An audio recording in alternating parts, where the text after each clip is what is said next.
Welcome to the class, students. Today we'll be starting with a very big chapter in epidemiology, and that is the communicable diseases. Communicable diseases, as you will know, consists of a very huge chunk of community medicine, and it is also very important.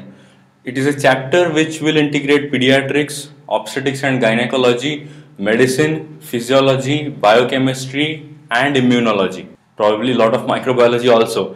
So, paying attention to communicable diseases will help you in a long way, not only in community medicine but also in these various subjects. You have basically diseases which are of public health problem, which are a huge disease burden for a society. So, we will be looking at these diseases which cause a lot of morbidity and mortality, and most of them are preventable. We can do something about it. So, let us start with the very important chapter, communicable diseases. The first disease we are going to see in communicable disease is our very own chickenpox. I am sure most of you would have got chickenpox. There are few people who escape chickenpox, and I am one of those examples. I never got chickenpox. Chickenpox otherwise affects almost all the children, and it is a very prevalent disease. It is also called as varicella. You might already be knowing that chickenpox, the same virus, can cause the herpes zoster also. Herpes zoster neuralgia, the neuralgia that you get in the distribution of a sensory nerve trunk, that is the other disease which is caused because of the same virus. Coming to the agent factor of chickenpox. What is the agent? The agent is human alpha herpes virus type 3. The source of infection is a case of chickenpox or a case of herpes zoster. As I told you, both herpes zoster and chickenpox are caused because of the very same virus, and therefore the infection can be caught not only because of chickenpox case but also a case of herpes zoster. Infectivity, it lasts from 2 days before the rash to 4 to 5 days after the rash begins. Here, let me draw your attention first to what are the highlights to which you should pay attention. The highlights of these kinds of diseases are the period of communicability, the incubation period, the period of infectivity. More often than not, if a disease has rash, the period of infectivity is described from the before the rash and after the rash. So, you will have the period of communicability as 5 days before the rash or 5 days after the rash, or if you do not have rash, the period of communicability is usually described as a function of the onset of the disease, 2 days prior to the onset of the disease to 7 days after the onset of the disease. So these are the important points you should note. With these important points, definitely what should be known is if there is a vaccination or if there is a treatment. For our subject especially, if you have a chemoprophylaxis regimen for it. Some vaccinations are more important than others, and as we go through the chapters, I'll take you through these and emphasize the important vaccines which are very frequently tested and which will definitely help you a lot in the examination. With that, coming back to chickenpox, we saw that it is 2 days before, like I said, 2 days before the rash to 4 to 5 days after the rash. So rash is what defines the infectivity here. Secondary attack rate, look at that figure, an astounding figure, 90%. 90% is the secondary attack rate. What is the secondary attack rate? I hope you still remember epidemiology. We had discussed secondary attack rate is the percentage of people who fall ill in one incubation period only. The percentage of people in contact of the primary case who fall ill in one incubation period is the secondary attack rate. And look at the secondary attack rate, 90%, which is a very, very high secondary attack rate. What do you mean by this high secondary attack rate? We had also discussed the implication. The implications of secondary attack rate are such a high secondary attack rate, highly infectious disease. If the secondary attack rate approaches 90%, the disease is highly infectious. Most often this is an airborne infection. I can't imagine other modes of infection who could have a SAR of 90%. So the SARs are very, very high, 90%, skyrocketing. Host factors. Usually you have this infection in children less than 10 years of age. I escaped chickenpox as I told you, but I am not very happy about it. Why? Because if I get chickenpox now in adulthood, the case would be very severe. More often than not, I will have hemorrhagic pustules and the fever would be very high. I will suffer from a lot of disease and a lot of weight loss. So I am not very happy that I escaped chickenpox in childhood. So remember, if you get chickenpox in adulthood, the disease is very severe, there is weight loss, the disease progresses to hemorrhagic stage. In children, you never ever see the hemorrhagic stage. Okay, in adults, hemorrhagic stage is fairly common. So these are the differentiating factors. So it is better that you have chickenpox in your childhood itself. Immunity, it's a very good antigen, lifelong immunity. Once you have the infection, the immunity is solid, it lasts for a lifetime.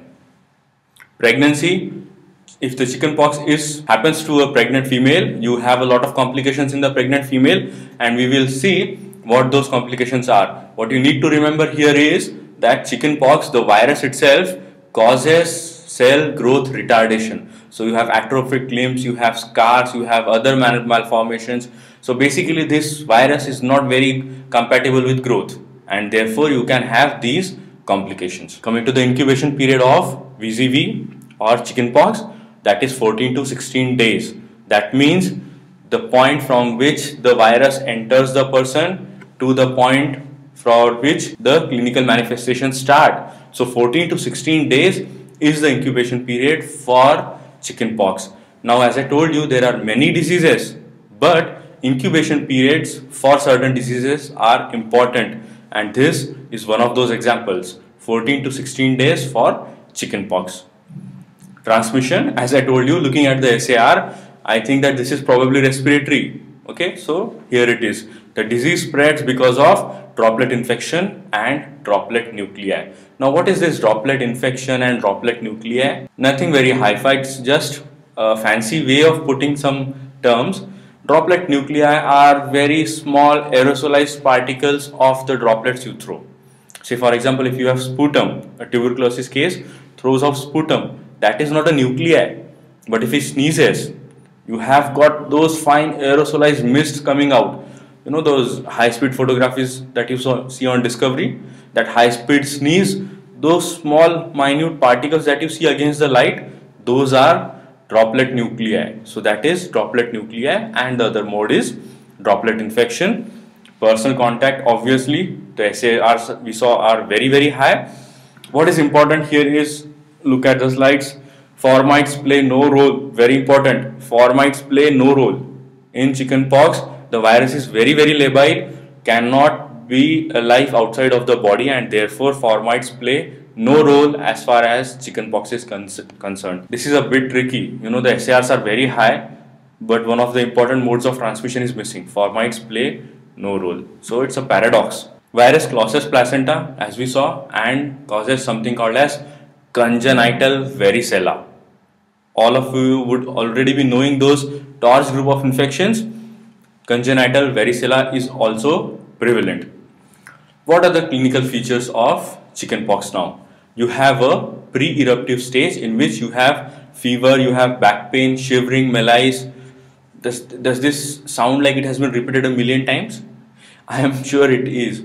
It sounds repeated a million times because these are the classical features of any viral disease. Okay, read these: fever, back pain, shivering, malaise are all classical for a viral disease, and chickenpox is no exception here. Then you move on to the eruptive stage. In the eruptive stage, you have a centripetal distribution of rash.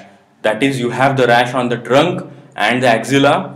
The less affected parts are your palms, soles, hands and face, which means the center is more affected, the periphery is less affected. My palms, my soles are less affected. Axilla, the trunks are more affected. So it is a centripetal distribution. Remember centripetal and centrifugal? When you ride a bike, you had that angle of banking, centripetal forces and centrifugal forces. This is centripetal. The center of the body is more affected. The rash is more at the center. As I go to the periphery, palms, the most periphery, are less affected. Another interesting thing, axillas are affected. Axillas, you are very highly specific here, okay? Axillas are affected in chickenpox. Rapid evolution. This is a disease. The rash comes very fast. Okay, there is a rapid evolution of rash. What you have? You have a macule, a papule, a vesicle, and a scar. This is the evolution. The macule, the papule, the vesicle, and a scar. I know that you already know what these terms mean, but still, macule is the small patch, papule is a bigger patch, vesicle is a fluid-filled cavity, and scar is a scar. So these are these terms, those common terms which you should know for not only this disease but a lot of other diseases. It is described very romantically. Unfortunately, the disease is not that romantic to have, but the description is very romantic, and it is described as having dewdrops on rose petals. Okay, very romantic. Having dewdrops on rose petals. Unfortunately, there is nothing romantic about chickenpox. And that is what exactly the rash looks like. We have a slide of that. We will be seeing how the rash looks like. They are superficial, which means if you try to burst them, they will burst. They are very superficial. They are easily ruptured. They are surrounded by inflammation that gives that rose petal. This inflammation is that rose petal. They are non-umbilicated. Another thing you should drill into your head, maybe non-umbilicated. A very important differentiating factor. The rash of chickenpox is not umbilicated, and a scar formation results after 7 days. Pleomorphism. This is also a very common term. In case you don't know what pleomorphism is the presence of various stages of rash at a same point of time in a person. Say for example, you have various stages of evolution of rash in the same person. I say this is a pleomorphic rash. Pleomorphism then means all the stages are present in one person. A pleomorphic rash. Fever. The exacerbation of fever is there with each fresh crop of rash. So one crop fever, second crop fever, third crop fever. Fever spikes with each new crops of rash. These are all very classical. Therefore, we say that these diseases don't require you to have a lab diagnosis. These are classical features, clinical features, and pretty common everywhere. Therefore, these are diseases which are clinical diagnosis cases. Complications. What are the complications of chickenpox? You can have hemorrhagic vesicles, as I told you. In children it is rare, but in adults it is fairly common. Then you can have pneumonia. You can have encephalitis, acute cerebellar ataxia. You can have Reyes syndrome. What is Reyes syndrome? Pharmacology. Aspirin strikes something, that is Reyes syndrome. Okay, therefore avoid aspirin. Abortion and birth defects. What are the birth defects that can be seen with chickenpox? What you can have, as I told you already, the pathophysiology. This is a virus not compatible with growth, does not really promote growth, hampers growth, and consecutively you have cutaneous scars. You have atrophic limbs, remember embryology, they are buds.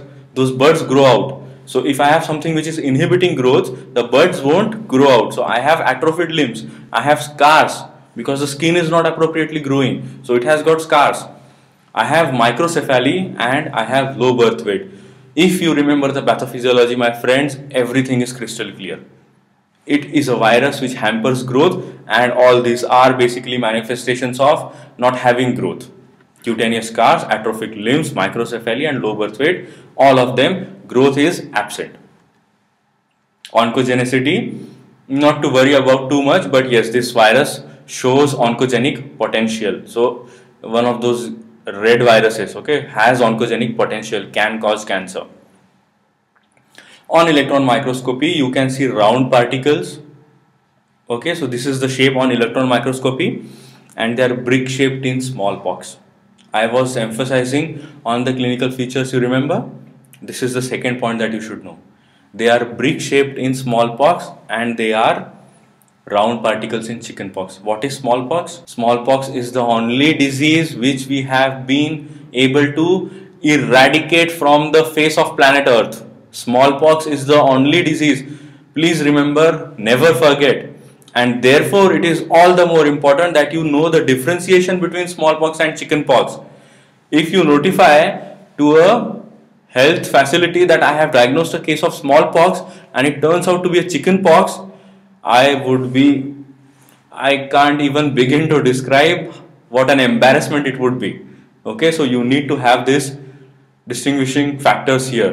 It is round in this disease, chickenpox, and it should be brick shaped in smallpox. Smallpox is gone. So unless and until you are very, very sure, no, this is smallpox, I have read the books, everything is fine, this is smallpox, smallpox is eradicated. Okay, if you are a person who diagnoses smallpox, you truly deserve a big reward for it. Scrapings of the floor of these vesicles show multinucleated giant cells with Giemsa stain.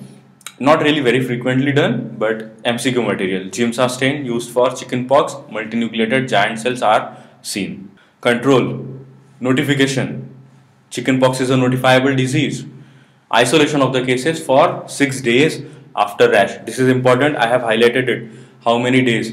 What I recommend is that you can do a register or a page. You can write down the disease and you can write down the incubation period, the period of isolation, whether it is notifiable or not.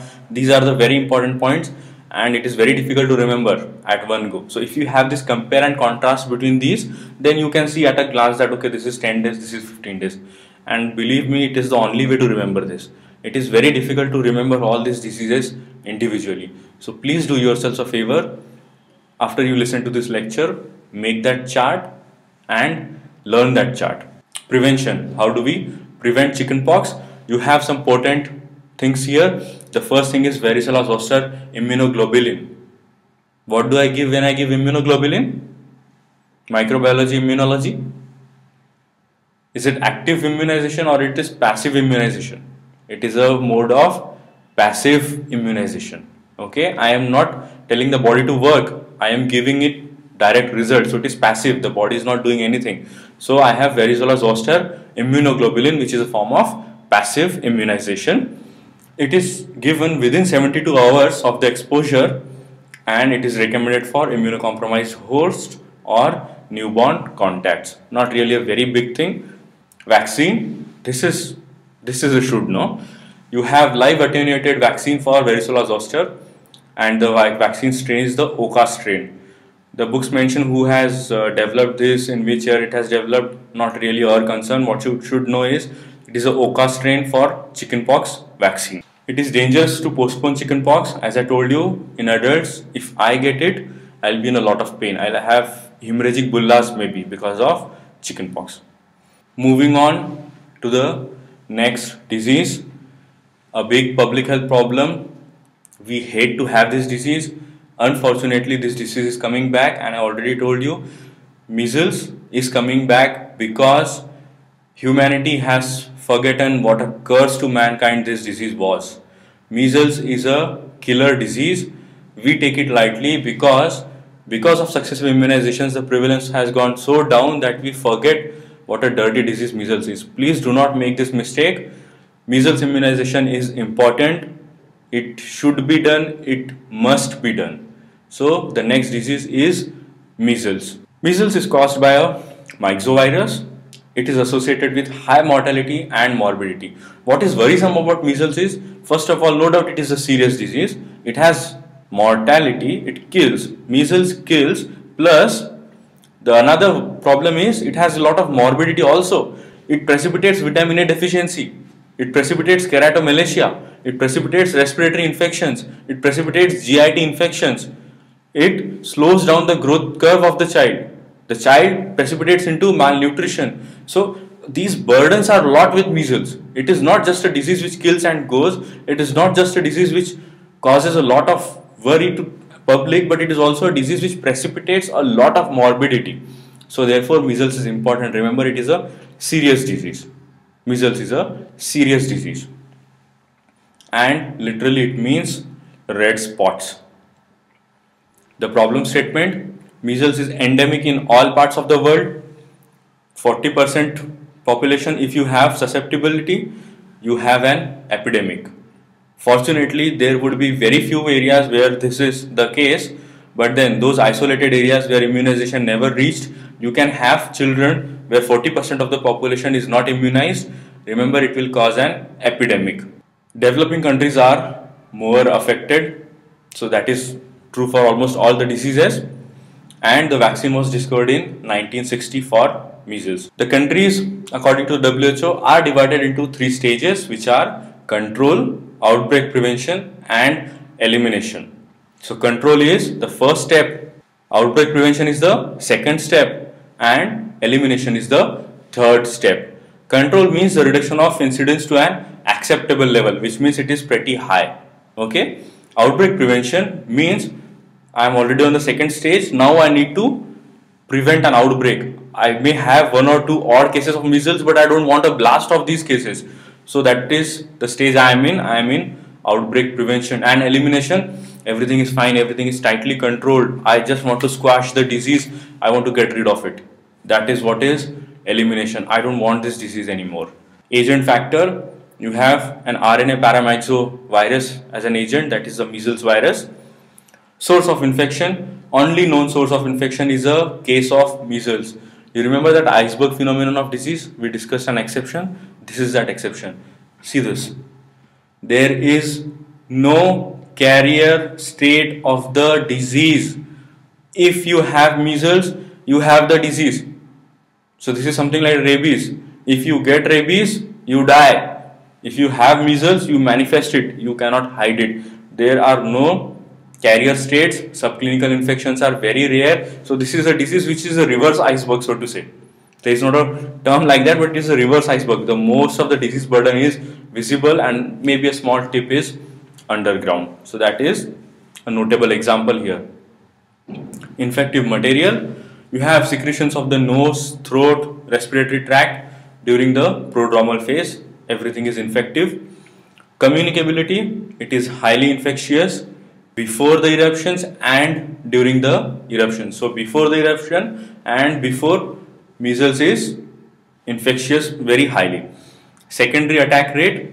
Fortunately, measles is common, therefore immunity is there. Immunity is lifelong. Again, a very good antigen. If you once get infected, it is very unlikely that you get infected again. In fact, they say if you got measles second time, probably the diagnosis in the first case was wrong. So that solid immunity you get with the measles antigen. Coming to the host factors, who gets affected? You have kids from 6 months to 5 years who frequently get affected with this disease.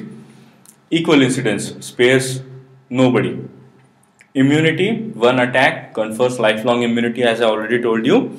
And nutrition is a big problem.